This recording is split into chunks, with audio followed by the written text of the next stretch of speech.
Well, good morning. Welcome to the 4321. We're in Psalm 5 today, in the 5th Psalm, and let's read it together. David writes here, "Give ear to my words, O Lord. Consider my groaning. Heed the sound of my cry for help, my King and my God. For to you I pray. In the morning, O Lord, you will hear my voice. In the morning I will order my prayer to you and eagerly watch. For you are not a God who takes pleasure in wickedness. No evil dwells with you. The boastful shall not stand before your eyes. You hate all who do iniquity. You destroy those who speak falsehood. The Lord abhors the man of bloodshed and deceit. But as for me, by your abundant loving kindness I will enter your house.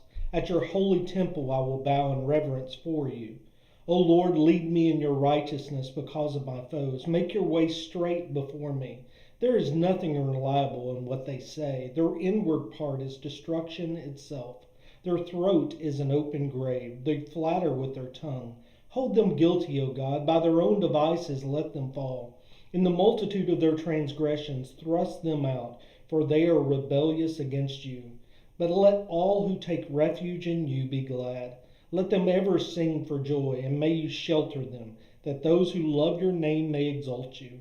For it is you who blesses the righteous man, O Lord, for you surround him with favor as with a shield." Austin, what do you see? Well, I think there's two understandings that David has here, which are why he feels like he can go to God with what's going on in his life. And the first is because he understands that God is a God who hates wickedness. He understands that God is a just God. In verse 4, you are not a God who delights in wickedness. Evil may not dwell with you. In verse 6, you destroy those who speak lies. The Lord abhors the bloodthirsty and deceitful man. And so David understands God is a God who can't abide wickedness, and he hates those who act wickedly.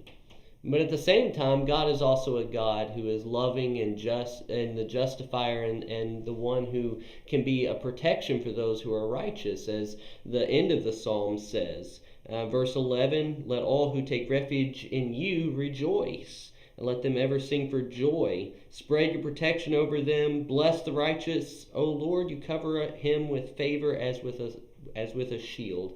David understands these two aspects of God that both coincide with one another.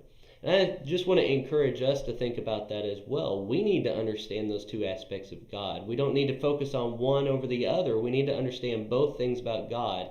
He is both a refuge to those who are righteous, but he also hates the wicked. And we need to make sure that we are part of the righteous that can rejoice when God saves us. Well, I want to look at just really the tenor of the whole psalm. David here is under attack from his enemies, people speaking against him and acting against him. And the question is where does David turn when he's under attack by others? And he turns to God. He lifts them up in his situation to God. And I think that's a really strong reminder to us. Often we will have those who oppose us, those who may ridicule us, speak evil against us. And what do? Do we turn to ourselves? Do we try to seek retaliation or vengeance? But no, we ought to take from the example of David and turn to the Lord. And remember the words of Paul in Romans chapter 12 and verse 21. Do not be overcome by evil, but overcome evil with good. Lift them up and let them be dealt with by a God who deals with people perfectly, who is absolutely just and absolutely perfect in all his doings. So those are just a couple of applications from Psalm 5. Let us know what you see in it.